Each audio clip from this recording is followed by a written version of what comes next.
Texas. State Trooper Stephen White has pulled over a car that he suspects of having phony plates. As the driver takes off, the chase begins. The suspect weaves in and out of his lane, then veers off the roadway.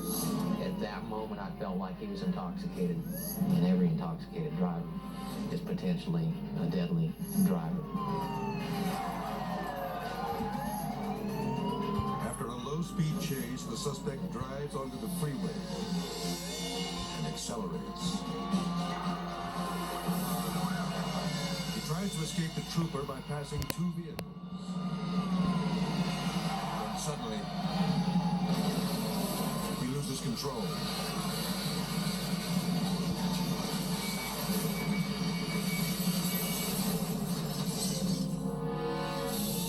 His car fishtails and broadsides a van, causing it to smash into a semi.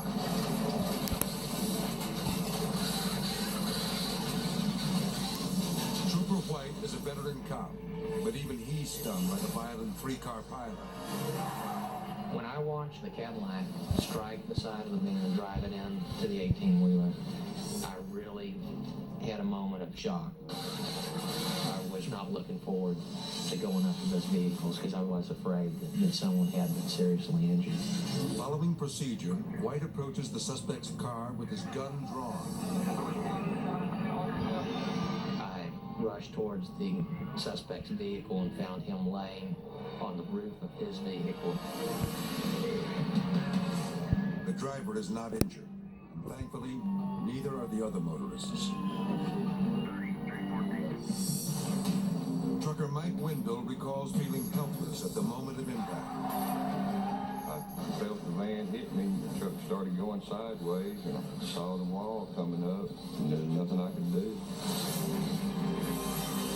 You just wonder how many people you're going to take out with you. Ty Mullins, the driver of the van, will never forget the sound of the horrifying collision. And all you can hear is brakes and a big old smack.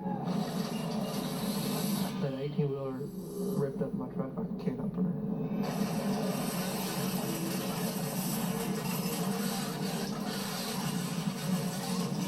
The suspect is convicted of driving while intoxicated and evading arrest and is sent to jail.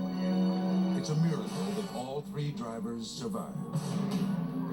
The odds of an impact on those vehicles that occurred on that day and someone not being injured are just 1,000,000 to 1. Someone was really looking out for everyone